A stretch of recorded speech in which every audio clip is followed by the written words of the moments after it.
we are live. Okay, Right. let me just shrink myself slightly because I'm taking up too much of the screen. Uh, there we go. Okay, let's see. Just check I've got all the right stuff up. Right. Okay, hopefully everyone can hear us all right. Looks like the levels are fine. Um, okay, happy Wednesday, everyone. Welcome to my stream. Hello, Neon Golden. And thank you very much for watching. I have a delightful guest with me today, um, Jennifer Crouch, an old friend of mine from, well, she's an artist with a real passion for science, and she's currently working on her doctorate. Looking at, well, we've got the text here, but we'll explain that in detail later. But she's from the art collective group, Jiggling Atoms, who do some very, very cool work, and we'll get into that a bit later as well. But yeah, thank you for coming on, Jen. Thank you, Laurie. Thanks. And so yeah, I thought we'd kind of start with a very broad question about what do you feel the role of art is in getting the public engaged with science, and why did it appeal to you? Why is it something that you feel passionate about? Um, well, I feel like there's loads of ways of engaging people with science, and we can get into the reasons why that's important later. But so I did a physics undergraduate, and I think so obviously kind of figured out like this isn't like the world for me. This, but I still was very passionate about the concepts that physics looks into and science in general, the fact that it's trying to describe the material nature of reality. And I later did an illustration degree where I met Natalie K. Thatcher, who is the mother of Jiggling Atoms. We work on it together. And what we both discovered when we met each other was how much we both loved science and science fiction. And what she made me personally realize was that it was possible for me to do art and like sort of love science at the same time. Because I think there was a point where I didn't really know whether that was possible. And so whether it's through science fiction or through illustration or representations, metaphors, experiences, I just felt like, and Natalie as well, were together, that creating an experience rather than sort of distilling it just to engagement, an experience that helps people to kind of like see how exciting and fantastic science is, or rather than saying science like nature, rather than seeing how incredible nature is, um, through kind of tactile multisensory experiences. And I think what's good about experiencing science through art is that it's not necessarily didactic, in terms of like a lot of public engagement of science sort of requires, especially if you're applying for funding or if you're doing like a job for an institution, requires that you kind of have an outcome. And what Natalie and I both really strive for is just being like, just let people enjoy this, and play with strobe lights and sort of waves and magnets and different materials so that it's like a different kind of knowledge. I don't really know where I'm going with this answer, but it's like trying to help people have a sort of personal experience and knowledge of science, um, without necessarily forcing them to become scientists, Mm. because we don't want, like, I mean, it'd be great if everyone was a scientist, but not everybody wants to be, and that's okay. But it's still the case that science is really powerful, and science, has such a massive impact on everybody's lives, from the like from technology, infrastructure, medicine, that everybody has a stake in science. Mm. So your stakeholders are like everybody, because of how intensely powerful science is. So we just kind of want it to be something that everyone can feel like they're part of, rather than being like, oh, it's I have to learn this, I have to understand maths. It's like, no, this is yours. And that's generally sort of our approach through Jiggling Atoms. I think I've written that down. That's an excellent quote. Everyone has a stake in science. Everyone's a stakeholder. I think that's extremely well put. And um, something that your and Natalie's art often reminds me of is kind of an adult version of, you know, those like exploratoriums and the little like the kind of science museum, but it's all very active and hands-on that you went to as a kid. I always adored those places, and it's I think there's a lot of value in being able to interact with things directly and in a way that, you know, as you say, sort of doing science research and like doing engineering and, you know, producing all of these artifacts requires a lot of specialist knowledge that um, can be alienating, I think. And it's, you know, as a scientist working in one field, I can feel confused by another field whose inner workings are mysterious, Mm-hmm. and for a layperson, that's even greater. So yeah, I think it's wonderful to try to reach out to people in a way that isn't sort of preaching to them. Yes, yes, and also like one thing that we're quite like there's a lot of a lot of art science, there's loads, it's such a big area of art, like art science, and there's loads of different types, like different modes of working. Like there's high budget, high production installations which are amazing, and there's like us, which is sort of like we really really try to like we're only going to use stuff that we found in a skip, or we're only going to use paper, and try to make all the materials really basic. Like maybe the most complicated materials that we've got is like school laboratory equipment for doing like physics demonstrations, like an oscilloscope or like strobe light, like some like only the stuff that people would have seen at school basically. So we Mm, try to keep things really simple. And what we try to do as well is, rather than it being like here's like an experience for you to explore and to sort of be sort of consume in a way, Jiggling Atoms is basically workshop based. So what we do is create activities for people to take part in. Like we did one that was about making a zoetrope, which is like one of these old school like spinning disc things with illustrations that slowly change. So it's like an animated, like an animation that just revolves spinning at the disc. Does this make sense? yeah, I'm just bringing up a GIF now. All Um, right. Okay. let's see. So like we were using that to talk about I think it was to talk about Cherenkov radiation.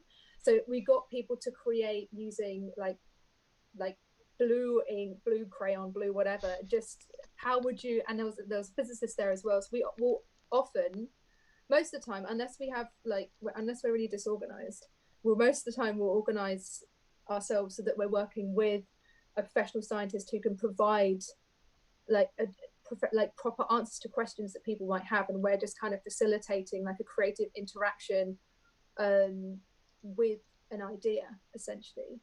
um, yeah, another thing that we did, this is like a workshop that we did in Aarhus, which was really great. It was like the whole premise was about exoplanets.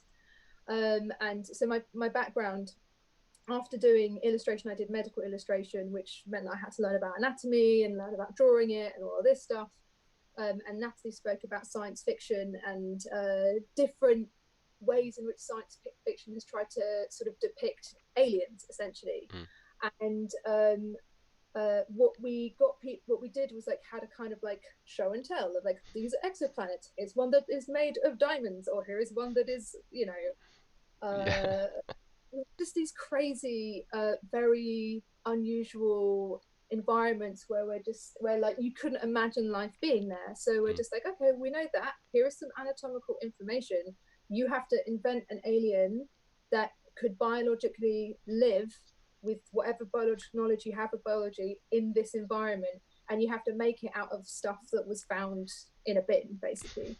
So like broken coffee machines and stuff, and the kind of stories that people came up with were incredible. And it's, I think that it gives more people, like, I guess, ownership over that kind of Mm, knowledge, because otherwise it just, I like, my concern is that what happens to scientific knowledge, other than it being powerful and it influencing our lives in material ways and also disproportionately, it ends up being like an article that is posted online and it just disappears. And that's where the knowledge ends up being in the mainstream, rather mm, than people being like, oh yeah, I remember making that alien that was on that planet made like only of methane or something.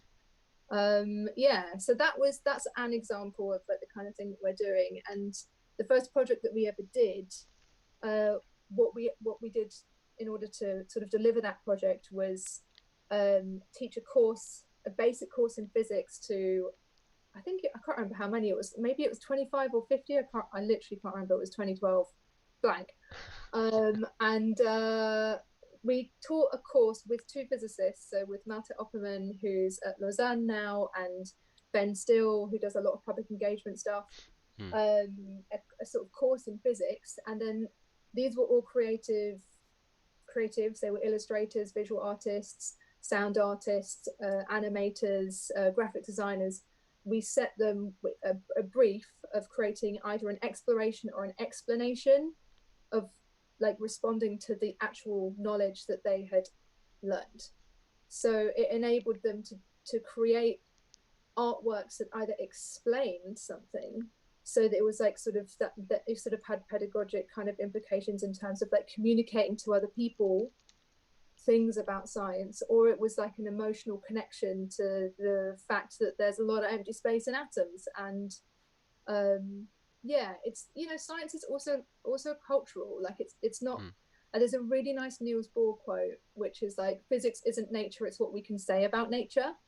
And I Ooh, feel like it is, people forget, I think even, scientists forget that it's like, this is a social activity and it is culturally constructed, just like all of human knowledge.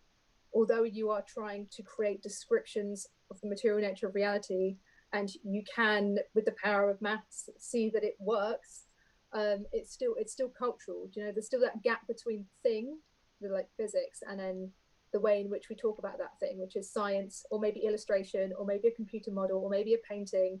And each different way of representing knowledge has like got a different sort of qualitative value to it, as well as having like content that we can mm. sort of understand. The Yeah, uh, the quote is, "There is no quantum world. There is only an abstract quantum physical description.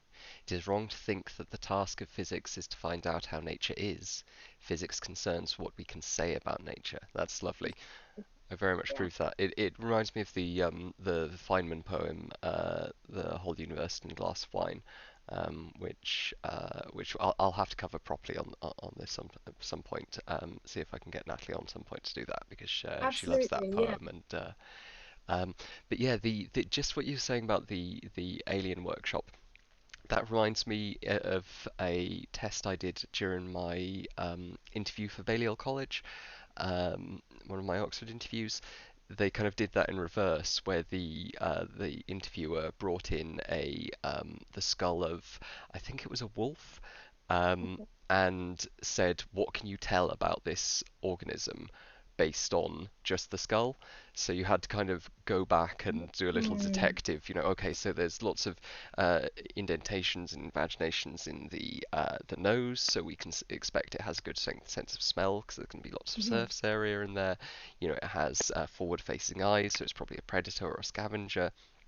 And just thinking critically about how, that's always stayed with me. But yeah, thinking critically about how um, form follows function and Yeah, melds with function in biology, I think is it certainly had a lasting impact on me, and I can yeah, imagine going through a scrap pile and doing that in the other direction would be very entertaining. I think Um, so. Yeah, like there was a thing I saw on Twitter recently that was like, it had like a picture of some kind of made up dinosaur thing, and then it had the head of a hippo, and then it like the skull of a hippo, sorry, then it had like a hippo. And so hippos have really crazy skulls with Mm. loads of like sticky out bits everywhere. And if you just have the skull, you can imagine like it being much more kind of dinosaur-y than it actually is. I don't know if that makes sense. We'll have to find the picture and like put it up. But yeah, what you just said then reminded me of that. It's a great test. It's a good test.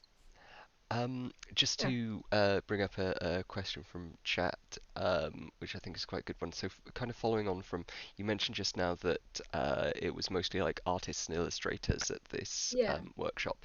Is that your sort of regular audience, or do you tend to appeal more to like science-minded lay people, or more to like scientists who want to get into art a bit, or where's your usual sweet spot? We do you know what, audience wise, that was our first project. So we had quite a lot of sort of we could sort of figure out who our audience were, and like Mm, that group of artists then created an exhibition which the general public were invited to, mm, and that we sort of, you know, organized essentially. But actually, like increasingly, like our organization, like Jiggling Atoms, and the way that we organize it has just become more and more archaic. So we will literally just like wherever there's like a job for us to do, we'll just go, yeah, fine. If we feel like it, if we don't feel like it, we're like, no, we're not doing that. And if they're not paying us, we're like, no, we're not doing it. Because it's true, you can't, like especially as an artist. Well, actually, nobody should be working for free, right? mm, Nobody. um, but we will have whatever audience we can actually reach out to. And you know, we're really bad at like doing social media. Like I don't think we've logged onto the Jiggling Atoms Twitter for like over a year.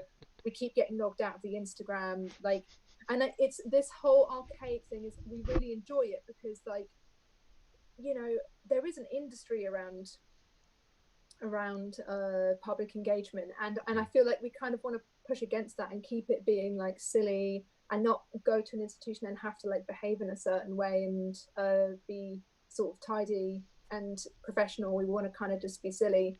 The last thing that we did, so just in terms of like who our audiences are, was at the Royal Society's summer exhibition. Oh, cool. And that was, so we did one last year and then one the year before that. The one that we did one in 2017 that was in a big tent outside of the Royal Society. And basically, it was like loads of kids just like what we did was say, like, here are like four basic equations. This is what they tell us about the equations of motion. You have to create a physics sculpture that like explains. So we specifically said explains like how this particular like equation works and what effect it has on like bouncing balls and swings and stuff. And basically there were just loads of kids there, like loads of kids that were like maybe like 5 to the age of, you know, I don't know, 16, 17. So there's like a really wide range. It completely depends on who's paying us to do stuff. Like we're not picky with who we make stuff for. So I don't know if that answers the question. Okay, there you go. If anybody wants some fascinating artists to produce some great work for them, I can certainly testify that they produce some really cool stuff. So, go hire them. True, Um, higher. but moving on to the more the pure love of knowledge rather than this dirty capital. Um, Yeah. you're currently doing a doctorate. Uh, Yes. do you want to tell us about your project? Yeah, so it's a bit of a funny one. So from just I just want to kind of explain a little bit of the context of Please my do. PhD. Thank you. Yeah, it's like, so I after doing physics and illustration, I did some postgraduate studies in medical illustration, worked at St George's Department of Anatomy for 3 years doing medical illustration there. And that kind of sort of ended, sort of had a natural ending to it. And Oh, do you have a um, link to any of that stuff? Because I've seen some of your medical illustration before, and it's fantastic. yeah, it's like mainly on my website, but like a lot of the stuff that I would like, I did a couple of things for like a sports journal, like about knee injuries, that was pretty niche and like pretty boring. So I mean, I think you can find it, but like you could just Google knee injury, Jennifer Crouch. What was it? Vastus lateralis, vastus medialis, and then you can probably find it. It's probably behind a paywall. I don't know if I've even seen the final thing, to be honest. But yeah, so that was like a place where I was at in terms of being really interested in terms of like what's weird about medical illustration is that, and actually about illustration in a scientific context, is that it's not always useful to have a very realistic representation of something. If you want a surgeon, for example, to understand where they should do a certain type of surgery, you need to have an image of a structure that is sort of an archetype that would match all of the like as many variations as possible as there are in anatomy, because there is no ideal anatomical structure. There isn't. Yeah. Like bodies just like have a kind of structure, and they kind of do all this weird variation that happens in organisms.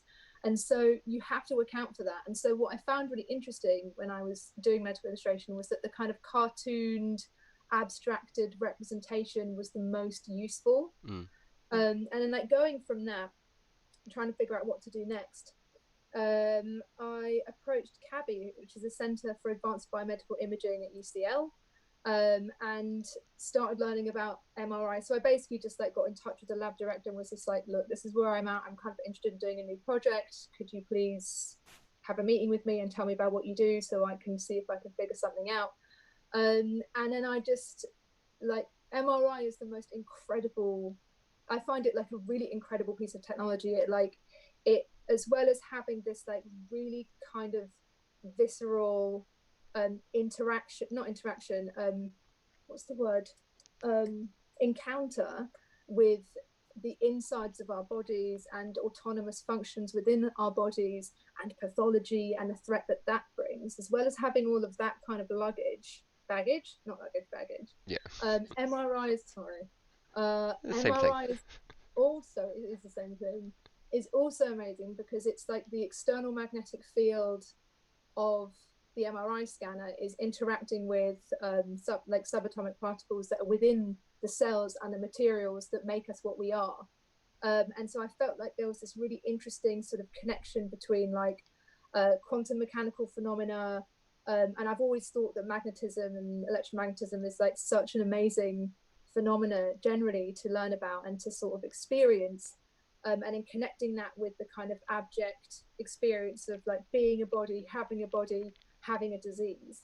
And so all of those things are sort of all encompassed within this very unusual piece of technology, which the origins of which are really interesting, and the origins of which are sort of grounded in a sort of understanding of how forces interact with like materials on like a subatomic level, which is like so bizarre because it's like it's not chemistry, it's not biology, it's like what's happening like right inside each atom and with the spin of protons and electrons within the scanner. And obviously that those are interactions that we can't physically feel, Mm. but the scanner can see. So rather than it becoming, I then got really obsessed with it, and rather than it becoming like an art project that I I kind of thought would be about representation of like a thing, like an anatomical structure. The creating of the image in biomedical imaging is like the doing of the science. So there was no point me doing an image. I wanted to try and understand the process of MRI and think about how I could creatively explore that or experience that. So that was basically where I started. It took like about 4 years for me to get funding for my PhD. And between that time, I worked as a secondary school teacher, did teacher training, worked as a secondary school teacher, which was all very interesting and unusual in its own right. But yeah, my PhD, such a long answer to a very simple Don't worry. That's the kind of the whole point of these conversations. I like to have, yeah, and that's kind of the whole point of a PhD in a way. Like it's there like you go. this, you do really have to kind of like so this all of this shit that is like been really interesting and questioning. And I mean, it's amazing that I even got funding for this project. But what I basically do is make these sculptures. So in MRI scanning and in biomedical imaging generally, something called a phantom is used to calibrate the MRI scanner and to test it and to make sure it's working properly. And a phantom is usually an object that has like known parameters, known materials.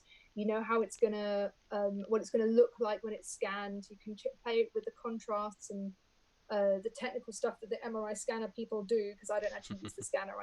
I don't actually operate the scanner. I just kind of put stuff in it. Yeah, no, nobody's Um, allowed to operate the scanner except for the no, mystical MRI wizards who guard it. yeah, yes, and they are mystical MRI wizards. That's exactly what they are. And so these sculptures, I basically make my own version of phantoms that sort of that I make using materials that I kind of imagine as being sort of analogous to the ones that are inside my body. So using, I mean, anything that's like has a water content, maybe like gelatin, like pineapple slices, uh, uh, different fats and oils, and I'll put them in different compartments. Like I've got one example here. This one's quite a simple one. They have tubes on them so that I can keep them hydrated, and so they have these kind of weird compartments that I'll put different substances inside of. These ones have been packaged up for a long time, but some of them had. I mean, these are also. It's not looking very good in this picture, but Oh, yeah, they sort of they look a bit that's odd, so but fascinating. they are weird, and it's quite interesting to sort of like base your artistic selection of materials on what might be possible to sort of reveal through an MRI scanner. So you have to think not about the aesthetics of it, but at, about the behavior of, or like the proton density Mm. and like a plastic, or like whether how much water it is, and they have to kind of stay hydrated. So they need to stay in the fridge. You know, kind of start to sort of become these entities, and because they contain foods inside them, they kind of start to like decay, and it's almost like they become creatured Mm. in a weird way. They sort of become like creatures. I've got quite a lot of them, but I won't get them all out now. But I've yeah, I've whatever. got There's one lots. of the photos of them from your site I've got up now, and Excellent. yeah, they're delightfully. I see a doll's arm in one of them, and Yes. these are all delightfully weird. But no, have you got any images of them being scanned? Yes, absolutely. So there are some on the website, Let's see if I can and find. I'll see if I can get some on my phone too. But what's really interesting is like so basically the place where I get them scanned is, so my PhD is at the University of Portsmouth, and I'll use CT scanners there, which is a whole different thing Okay. that we can talk about. And then where I'll actually scan them is at the Francis Crick Institute in London. Mm. And the MRI wizard that I'm working with there is Bernard Xiao, who is like phenomenally amazing at making the MRI scanner work. And there's this whole process where we're just like taping them with like very ordinary materials like masking tape, and using a hot glue gun to seal them because they're a bit leaky. They have to be like put in a plastic bag and decontaminated so that they don't cause a potential hazard for Yeah. other people's experiments. And you know, Bernard will just sit there like doing his like program software stuff, and it's like da, da, da, da, like he's playing the piano or something, and then magically it just like starts to appear over time. And so it's almost like by virtue of doing this, you kind of create protocols for like really unusual, like MRI protocols for a very unusual set of materials. And it's, yeah, I mean, it's crazy that I've been allowed to do this, but this is where it's at. And yeah, I'll just try and find some images, and then so basically what I wanted to do was look at the whole MRI process. And so looking at the interface between the body and the machine, so the interface where you've got the external magnetic field, and then you've got the spin of the protons and the electrons. I wanted to look at creating something that could exist within that interface. And then all the way on the other end, where you have like your basically your analog signals that are sloshing about in the MRI scanner, you've got your radio frequency pulses, all of this information that tells you somehow miraculously about what's inside something. And then it gets detected and then Fourier transformed into like a picture, which is like complete and utter magic as far as I'm concerned. And so the next thing that I'm looking at in my PhD is at that interface between the analog and the digital. And I'm using a loom. So let me just Mm. rotate this so we can show it. This is my loom. Um, it's basically like, it's kind of like operates a little bit like Fortran. So like memory storage is like, oh god, this is a big bit, but like Boolean, right? It either does or does not lift one of the shafts in the loom, which you might be able to see lifting there. Yeah, Yeah, there you go. yeah. See it. And so because of that kind of Boolean binary type of encoding mechanism that's possible in this loom, I thought it might be interesting to like kind of process the transformation, or like process, when I say process I mean illustrate how an analog signal is turned into k-space. And so yeah, I'm still stuck on that because basically there's no way of actually doing it. You have to make it up because it's all numerical. So unless I do something where I'm looking at like a spectrum of like the first 1,000 bits of spectra that you get on like a scan, and then like taking all of those numbers and then like turning them into binary, and then like that's just really stupid. Why would I do that? I have to kind of find a way of, rather than like actually representing it, Mm. um, like illustrating, imaginatively, how does a Fourier transform work? So we've got the bodies and we've got the abstract nonsense that happens in the machine, and that's basically what my re- research is kind of about. It's a bit of a mess. Less of a mess than mine, I can assure you. And no, that's very cool.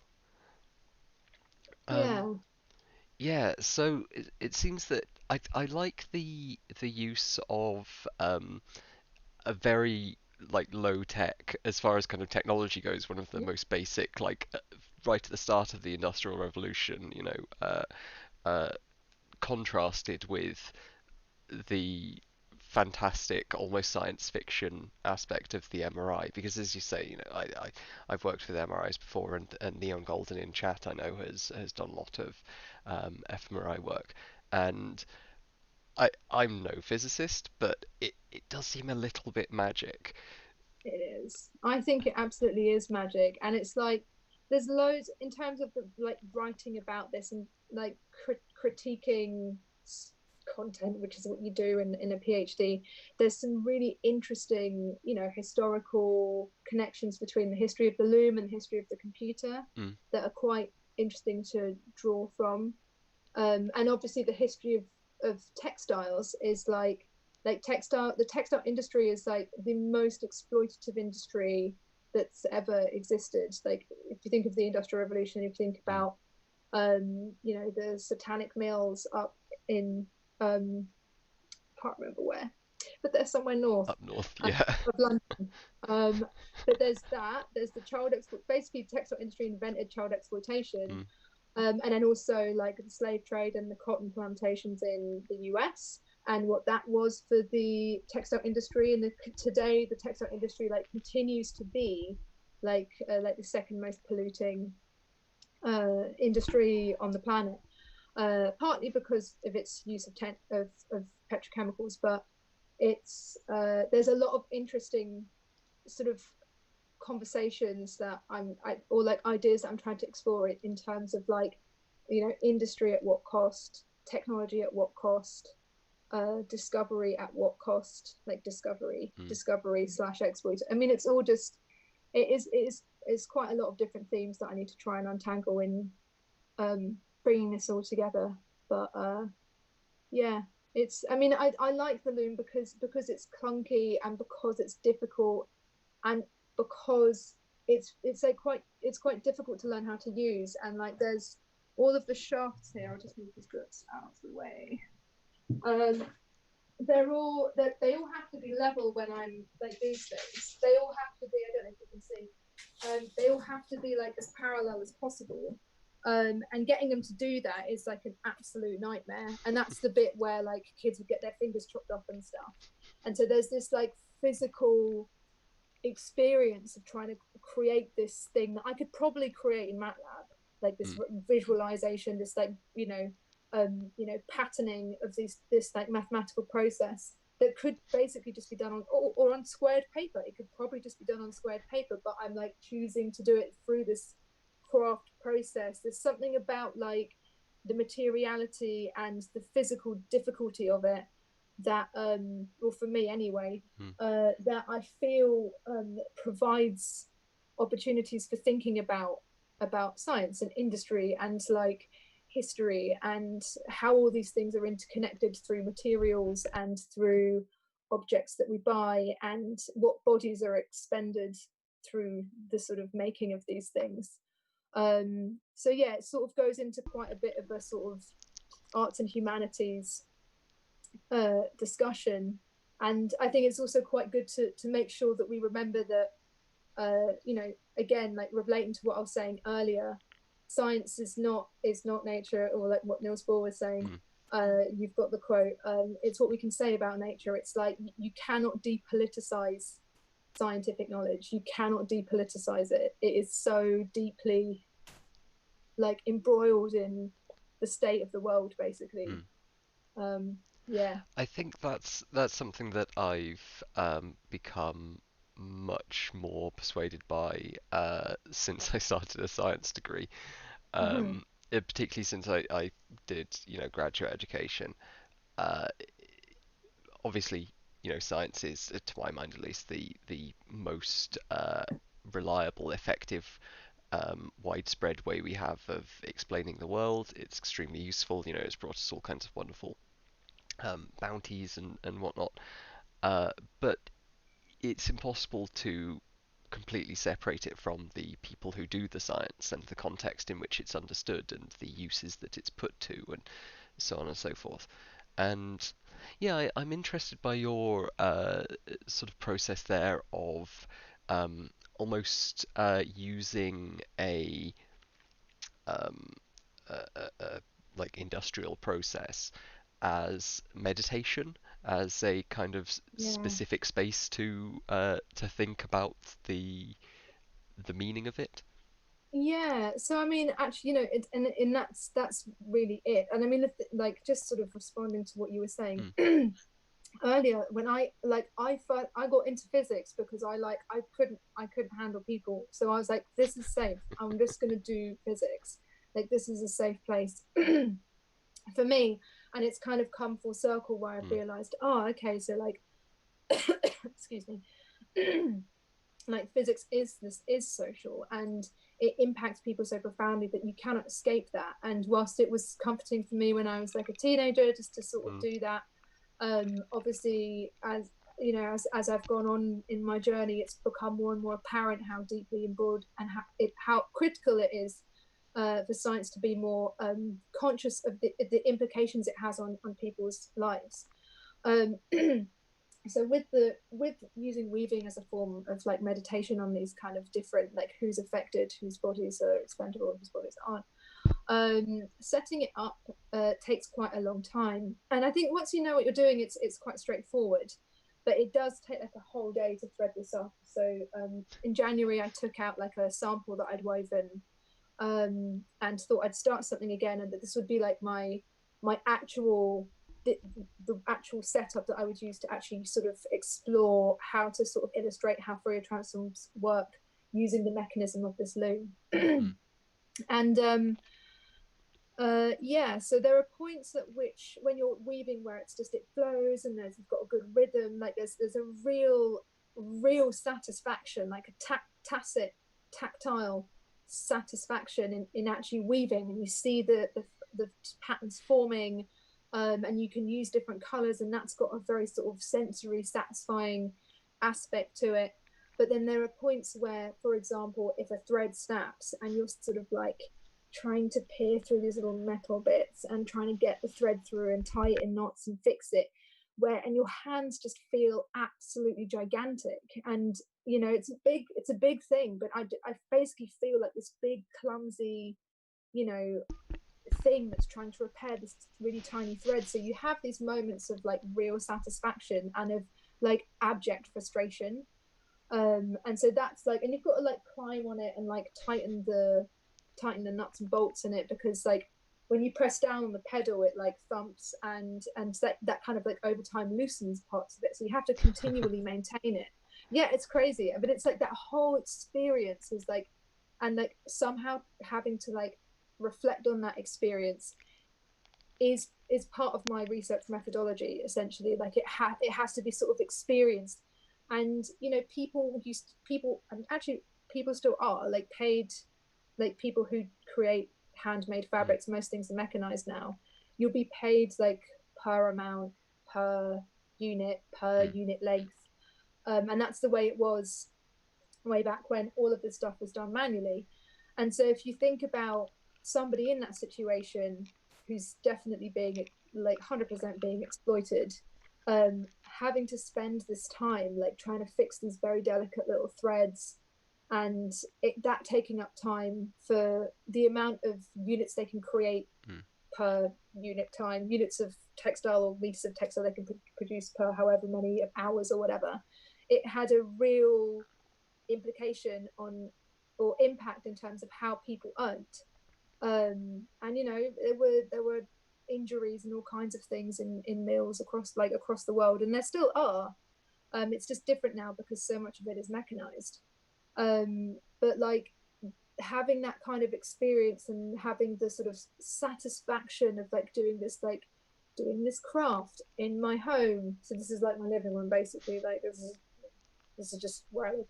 Um, Having that kind of comfort and that privilege, and then also within a sort of like physical experience, being able to sort of for a moment be like, "Fuck, this is so frustrating and difficult and stressful," and like sometimes I'll bump my head on like some of the metal bits that are sticking down, and it's really painful.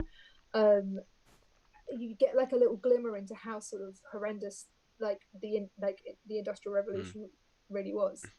Not I mean also like it still is a mess. Like industry is a mess. I So yeah. I think that's something that I always find very interesting is the way that technological and scientific design choices and constraints affect everyday experience. So, Yeah. like, the fact that the loom is organized as it is a combination of the fact that in order to arrange thread like that, you need, one thing going back and forth and one thing Yeah. with some pegs and so on and so forth. Um, but it's also a series of design choices, which bits were made out of metal, which bits used what fastenings and so forth. Yeah. And a lot of the time, at least until the last kind of 50 years or so, there's been very little focus among scientists and engineers on like how people actually use it day to day. And yeah, just what you were saying there, I found very interesting from that perspective, from Hmm. kind of considering what um, what impositions historical technologists made on people who they probably never meet and probably never interact with, and who ended up losing fingers because Yeah. they decided to make this edge metal rather than making out of wood or whatever. Yeah. I mean, there's like some of the material choices. The parts that are metal here, they're metal because if they were wood, they because of the friction they would become like a fire hazard essentially. Mm, And like when you know in the actual mills, not me because I can't use this as quickly as some of those expert people would have used them. And there are expert weavers out there who I literally have to get in touch with and be like, how do I do this, how do I make this? And so I've like had to interact with a really interesting array of people in order to kind of troubleshoot with this mm, machine. But yeah, that it's all very like wood. Okay, so wood is strong, but it's also replaceable like in a way that's easier than like, it's got the bit at the top is like an iron cast module, mm, and it has to be that way so that it doesn't it because it sort of clumps around it can't it does that way it doesn't like sort of set itself on fire essentially. And like what you also need to do is like whatever fiber you're using, whether it's wool or silk or cotton or whatever, you kind of have to spray it because they're also flammable.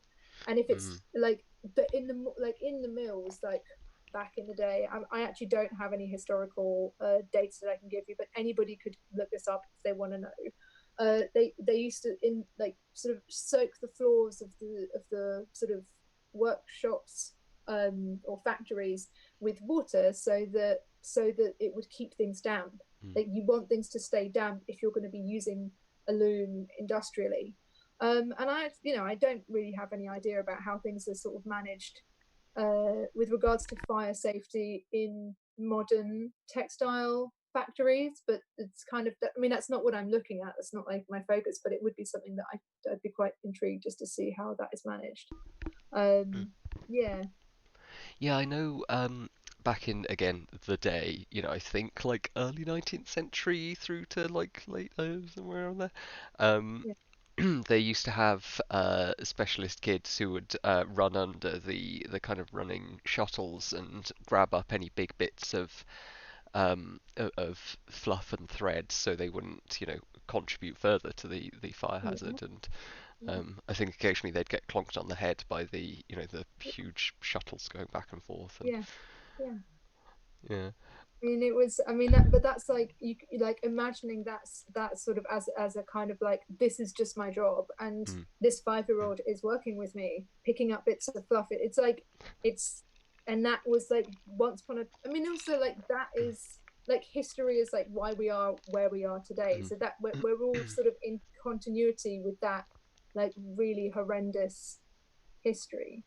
But I mean, people still suffer because of the textile industry. It's like, I try my best to use like reclaimed fibers, but like there's no, it's almost, and actually it's almost the same thing with everything. Like thinking about material origins, like how do you make something in a way that's like sort of considerate and that is sort of sensitive to like the struggles of the environment essentially, um in a world where like there's so much stuff. So I think part of my sort of struggle, I think just as an artist in general, is just like, why make more stuff? There's so much stuff everywhere. So, and I think this is not a very common concern with a lot of people who like publish books or who make things or who are fashion designers or even planned obsolescence in technology. Like mm. it's like thinking about materials. I think yeah, it just allows, and obviously I'm not the first person to say this. There's loads of people that are really at the cutting edge of this kind of thinking, um, centering materials and how materials work through culture, through making practices, how they're transformed into different types of things is like a really good starting point in terms of how do we have like industries or processes that are safer for Mm. people and that are safer for the environment. I think um yeah, yeah, I think that's something very much worth highlighting because on the one hand we do need textiles. Obviously, someone needs to produce them, and certainly there are good arguments from a kind of macroeconomic point of view that if if the option is working in a textile factory or subsistence farming, working in a textile yeah, factory is probably preferable, even though it's deeply unpleasant. Um, yeah, but I think there's a lot of value in considering how we can optimize processes and optimize materials in such a way yeah, that it minimizes that kind of harm.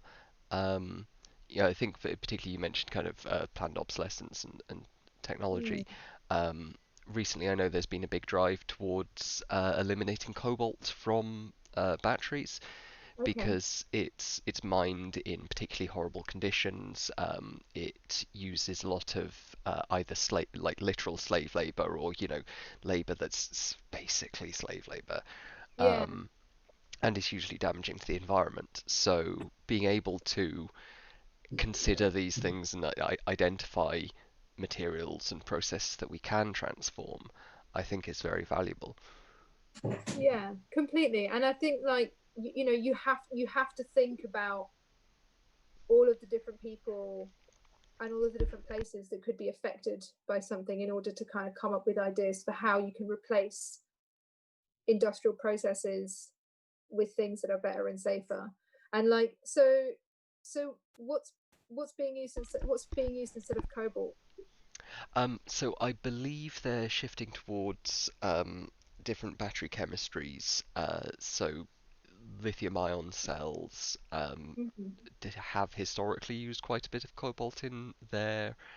Oh, I can't remember which component. I think it's part of the anode, but Oh. Um, and there's a bunch of different there are many different chemistries that one can use for batteries, and they all Yeah. have different advantages and disadvantages. And it's a case of identifying one of these chemistries that doesn't use cobalt or whatever other mineral you want to avoid, and trying to optimize it so that it has similar performance. Because Yeah. the reason is almost always with these things, it's not that it can't be done any other way. It's that the poisonous or problematic component is contributes towards the project being much better. Like lead in petrol wasn't just included for fun. It did make engines perform better. Right. Um, Yeah. it just happened to also cause a large amount of environmental damage and Yeah. um, required a fair bit of engineering to overcome. Hmm. Um, and One yeah, hours. oh, Wait. don't worry. My computer says the time every hour. Just ignore it. No, really, sorry. Because others, I have no idea what time it is. I have a very poor concept of time. That Um, I should maybe get that because yeah, I'm terrible for that. Um, yeah. I chose the most preposterous voice out of all the options that they had on the computer. It's like it's 21 hours. It's like, yes, I'll use it. Yeah, I mean but this is why it's nice to why not nice. I mean hmm, it's necessary it's to useful, yeah. yeah, I mean it's necessary for that, but also like it's Hmm, necessary to think in terms of interdisciplinarity because hmm, and that has to literally be I mean scientists do work in a disciplinary way anyway, so do artists. It's just that I guess the way that we understand these things is very much that these are individual practices. And you were talking earlier about how you you will have your specific area of expertise, and then there's like another area of expertise that you won't that will seem quite mysterious to you, hmm. but you're still like in the work that you do, you're still using like a combination of different methods. And I feel like the more we can cross over with like design artists, scientists, people who develop technologies, people who do work in industry too, the like more we're going to be able to kind of imagine ways out of some of these problems that we've got. Yeah, I couldn't agree with that more. It's something that I'm I've been collaborating with some philosophers over the last couple of years, working on some of the ethical issues in the areas of science that I've been exploring, and I think that I'm increasingly of the opinion that no one field is going to solve all our problems, obviously, Yeah, um, and there are a lot of problems that arise or that can only be noticed by someone who's working with information from multiple fields, um, yes, or who's bringing a new perspective to a field. So we need to work out ways of collaborating and working together in such a way that we don't have people with limited expertise coming in and just stomping into a new field and going, I know everything. I'm going to, as yeah, some physicists are occasionally want to. yeah. Other areas of science as well, but I know a lot of older physicists who have very definite ideas about this field that they've never I worked remember in those before. But people. Yeah, I remember those people. I was just like, what? How can you? Why are you pretending that this is applicable on all scales of like magnitude? You no, like no, if study we one atom if we or apply one molecule. this waveform to population dynamics, it kind of fits, and we can predict that there'll be a billion, 100 trillion people by 2100. So yes, that makes sense. Like what? It's ridiculous. It's ridiculous. It's very, but I think that's part of the problem that science has. Yeah. It's that kind, and it needs to be narrow in focus, but it's also whilst that's like important in order to like describe the nature of materiality Mm, and to sort of make very clear and precise, I don't know, discoveries. Like it's also one of the shortcomings of science, but I don't think necessarily it's a shortcoming of science as an idea, but a mm, shortcoming of how science like exists socially. So like these interactions that you've had with certain scientists, and that I remember when I was studying physics, just being like, oh my god, like who is this guy, and why is he like this is so unrelated to everything? Why is he talking like using like this one study of like one atom to apply to like every other problem in the world when Mm. it's clearly like to do with taxes or whatever. So like yeah, and just like using like one piece of maths to sort of explain lots of other different sort of unrelated phenomena. The one I think one thing that I really remember when I was a physics student was really being like, yeah, I get that the equation works, but like see like like this is still a mess. Like it's not like everything is beautiful in this clockwork universe. Like that's such a shit way to think about it because it's just like no, like that's again, it's like that's one subatomic particle or one particle or one molecule of carbon dioxide and like in a vacuum like being bombarded by some high energy particles or something that is such like experiments are such specific like manufactured kind of almost like art installations in their own way, and it's like that is that how is that possibly going to tell you about everything and like Mm. I remember going to this talk and like Frank, it was like with Frank Wilczek, and he was talking about quantum chromodynamics. And I think it's really interesting quantum chromodynamics in the sense that color is used um, to talk about gluons, right? Mm. Is it gluons or quarks? I can't remember. Uh, I think. Oh shit! I honestly. Wait, aren't. One of the two. Uh, Anyway, it's used like like red, green, and blue, and I they're not think actually red, gluons. green, and blue. It's used as like a metaphorical way of talking about how they interact. So when they like overlap with each other, it creates like you can imagine like a spotlight, like a green spotlight, a blue spotlight, and a red spotlight. And when they all meet in the same place, it's like they all like become white lights. They all recombine and turn like white, like become white light. So it's a sort of metaphorical way of talking about something really mathematical and abstract. And he published this book called like A Beautiful Question or something.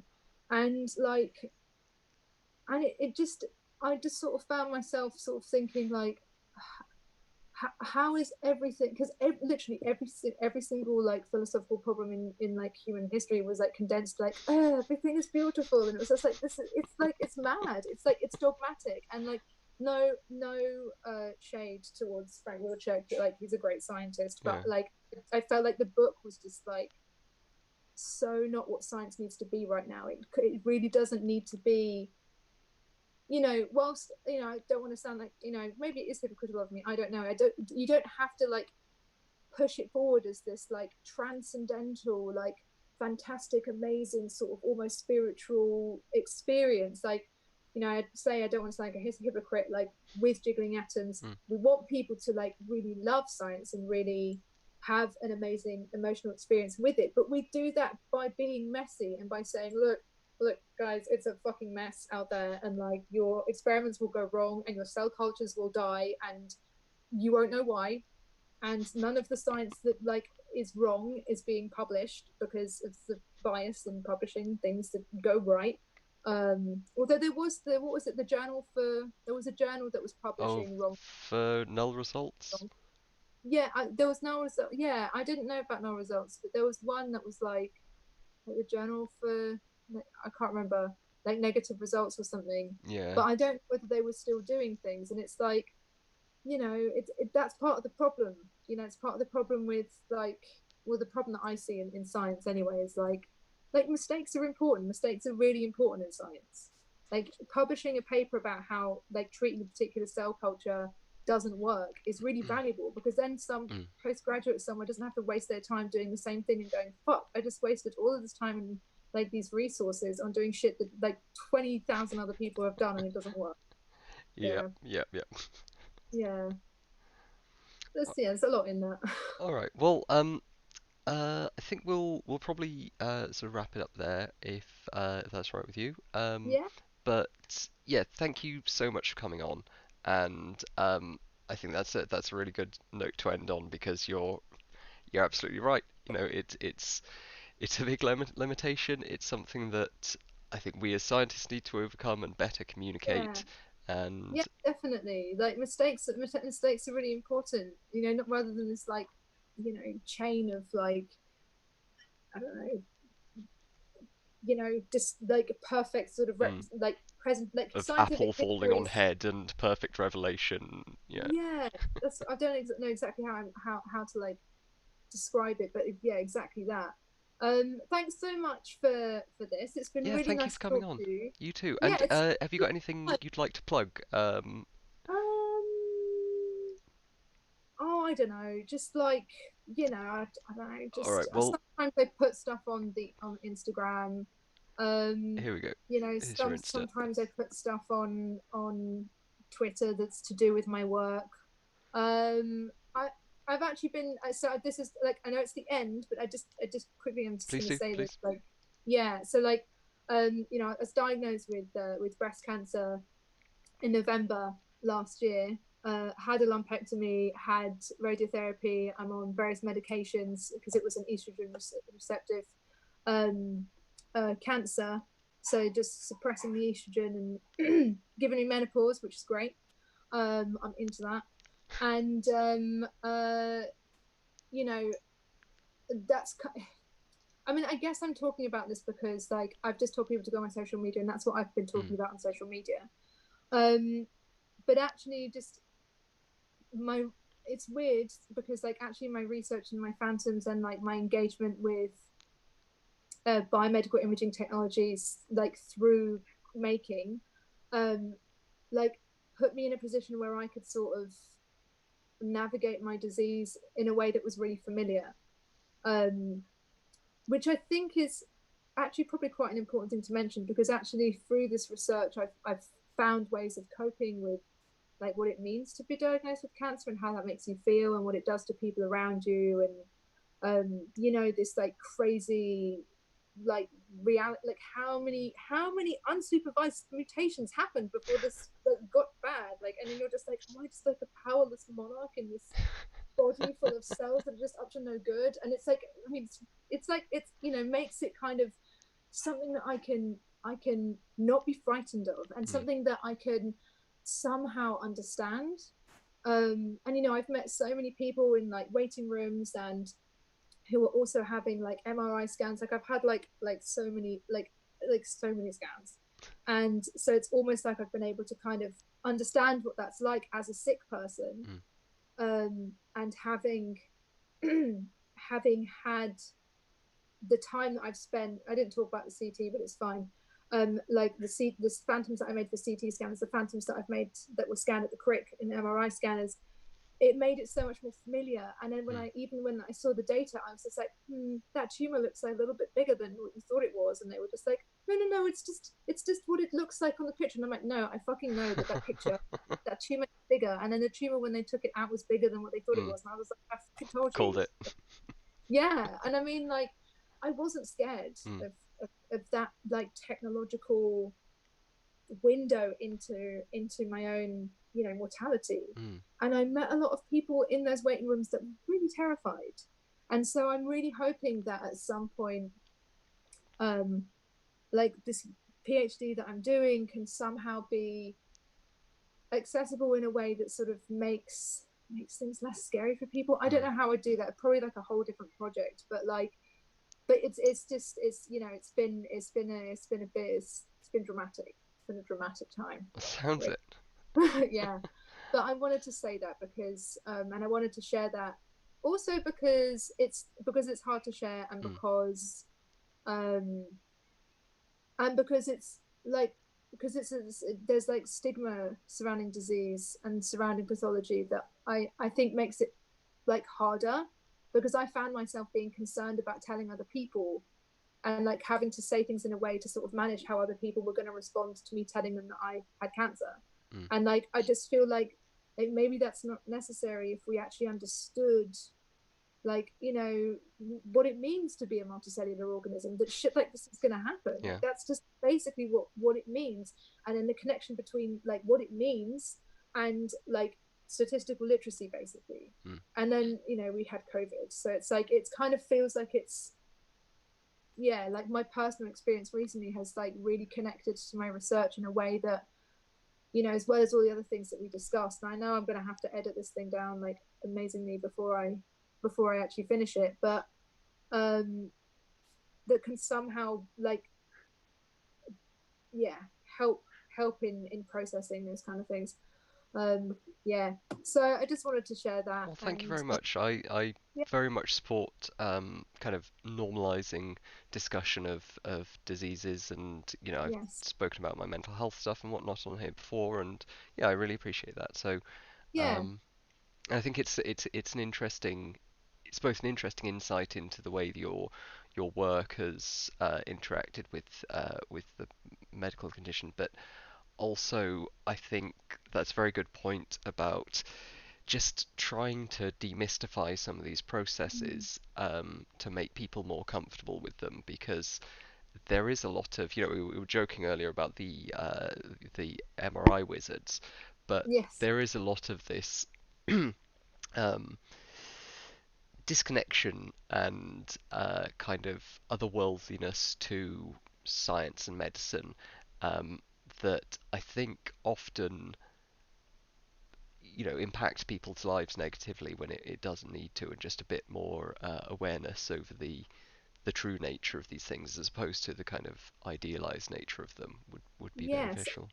yeah, completely. And like even the idealized like concepts of like what it means to be a human. Mm, I mean, even on that level, which sounds, I don't want it to sound like reductive at all. That's not what I mean. Like, obviously, being like an individual, being a human is like an incredibly like nuanced and complicated experience. But we are these like seething masses of cells that like do sometimes go awry, mm, and and understanding that, and really really connecting emotionally to that like information about what it means to be a body, have a body. um yeah, it just brought me so much comfort, rather than it being like this constant like, you know concern or paranoia about like, what about if it comes back, what's going on now, what's this thing on me, like, and being constantly mm. concerned about, yeah, about my dinner is getting brought to me very soon, Oh, so I'll lovely. try this up. Yeah, I know, I'm very lucky. I'm getting fed. Yeah, so I can't remember what I was saying. Got distracted by my dinner bell. So I'm sorry, No but worries, maybe no you worries. can re-listen to that and finish it off for me, and I can Um, just. yeah. But So yeah, thank you so much for this, no, Laurie. I've had a really great time chatting to you. not at all. Thank you for coming on, and Yeah, yeah, I'll have to have you back on at some point in the future. But yeah, yeah, thanks a lot, and honestly, thank you for sharing that. I've got a couple of nice messages in chat, and yeah, very much appreciated. great. So Thank you, everybody in chat as well for that. and yeah, and I hope you keep watching. I Yeah. understand you're a bit of a fan.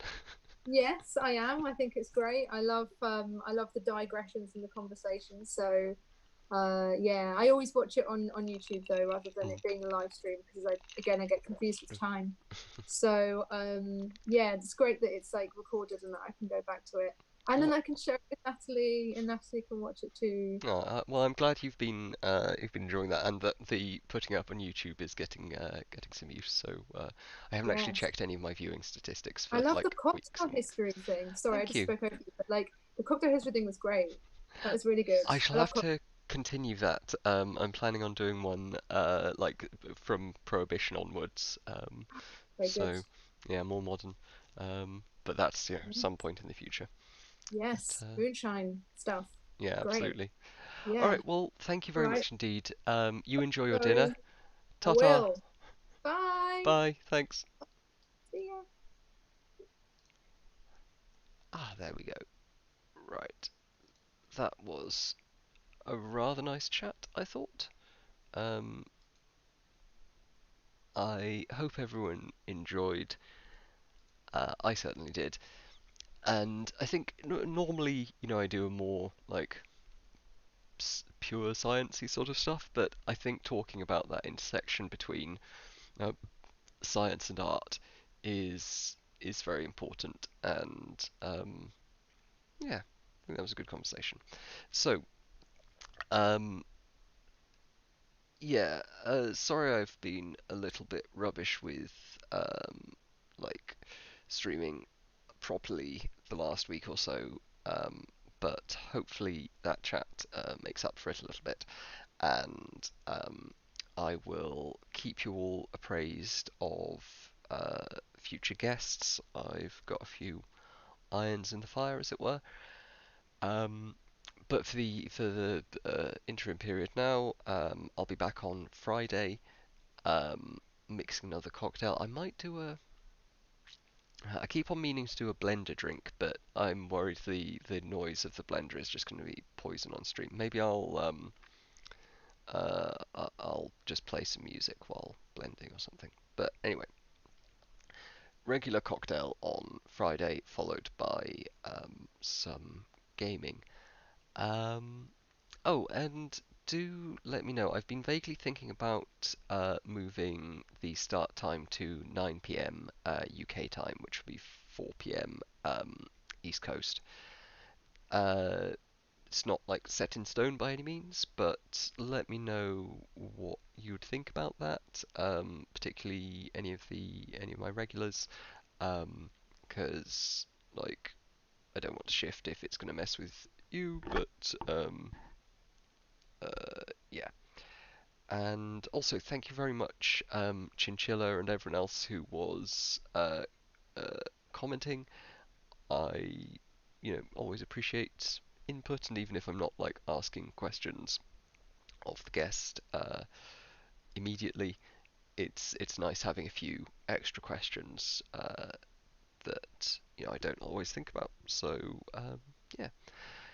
All right. Well, have a nice evening, everyone. Thank you very much again for watching, and yeah, I will see you soon. Ta ta.